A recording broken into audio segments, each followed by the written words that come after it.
আসসালামু আলাইকুম রহমতুল্লাহি ওবরকাতুহু। সম্মানিত দর্শক, মানুষের মুখে জয়, মানুষের মুখে ক্ষয়।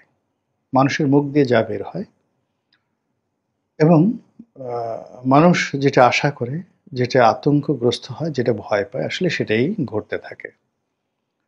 কথাগুলো বললাম এই কারণে যে ২০২৫ সনের আগস্ট মাস নিয়ে এই মুহূর্তে বাংলাদেশের মানুষ অহরহ যে কথাগুলো বলছে, এটিকে ব্ল্যাক আগস্ট হিসেবে যেভাবে অভিহিত করছে, আমি আমার জীবনে কখনো কোনো মাস নিয়ে এভাবে মানুষজনকে কথা বলতে শুনিনি।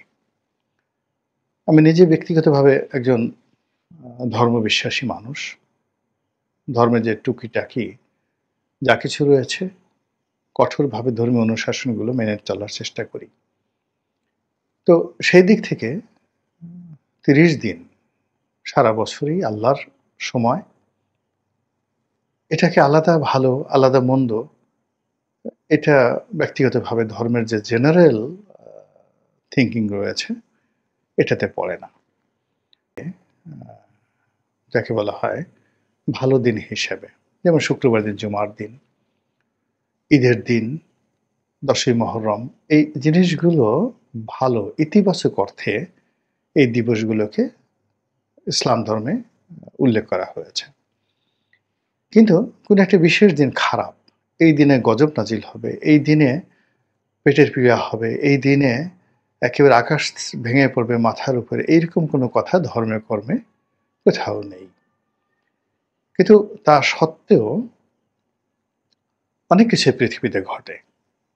যেমন জাদু, টোনা, ব্ল্যাক ম্যাজিক, তারপরে তাবিজ, কবাজ।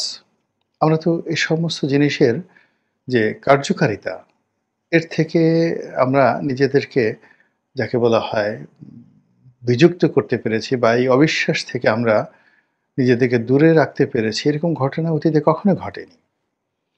কিংবা ধরুন কখনো কখনো অলৌকিক কিছু দুর্ঘটনা ঘটে। ঝড় হয়, বৃষ্টি হয়, সুনামি হয়, সাপে কাটে, মাথার উপর বজ্রপাত হয়। আপনি এর কোনো কিছুরই কারণ খুঁজে পাবেন না যে আমি রাস্তা দিয়ে যাচ্ছি, কথা নেই বার্তা নাই, হঠাৎ করে মাথার উপর কতগুলো পাখি পায়খানা করে দিল। আপনি বলেন তো আমাকে। অথবা কৃষক কাজ করছে, নিরীহ বেচারা কৃষক, মাথার উপর একটা বজ্রপাত হয়ে সে স্পট ডেথ, সঙ্গে সঙ্গে মরে গেল। কিংবা রাস্তায় হাঁটছে একজন ভদ্রলোক মানুষ, কোথা থেকে একটা সাপ এসে কামড় দিল। তো এরকম প্রকৃতিতে অলৌকিক ঘটনা ঘটে, প্রকৃতিতে দুর্ঘটনা ঘটে, এবং প্রকৃতিতে অপ্রত্যাশিত দুর্ঘটনা ঘটে যায়,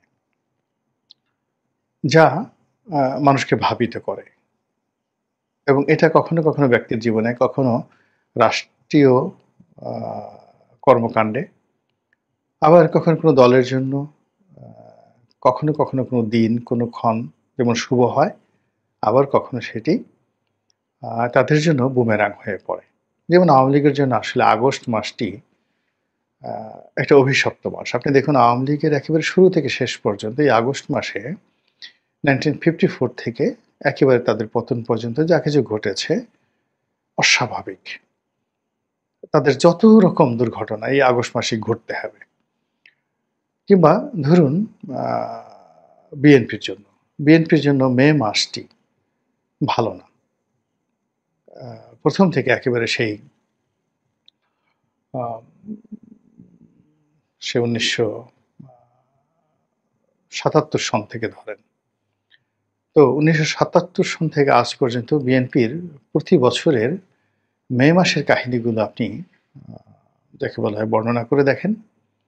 এপ্রিল, মে, এই দুটো মাস বিএনপির জন্য খুবই খারাপ। আবার বাংলাদেশের জন্য যদি ধরেন, তাহলে ডিসেম্বর মাস, জানুয়ারি মাস খুব ভালো মাস। এই দুটো মাস বাংলাদেশের জন্য। আবার বাংলাদেশের জন্য ধরুন ফেব্রুয়ারি মাসটা আসলে ভালো মাস না, এজ এ নেশন। এই জিনিসগুলো ঘটতে থেকে এই যে অক্টোবর যে মাস, সেই অক্টোবর মাস নিয়ে অতীতে আমি এই ধরনের কোনো কথাবার্তা শুনি, কিন্তু ইদানিংকালে যেটা হচ্ছে, সেই সেপ্টেম্বর মাসেও অনেকে বলার চেষ্টা করছিল যে এটা ব্ল্যাক সেপ্টেম্বর। আবার এখন অক্টোবর মাসকে কেন্দ্র করে অনেকেই বলছে যে এই অক্টোবর মাসে নানা দুর্ঘটনা ঘটতে পারে। অ্যাজ ইট ইজ মনে হচ্ছে যে বাংলাদেশের সবাই খুব বড় জ্যোতির্বিজ্ঞানী হয়ে গেছেন।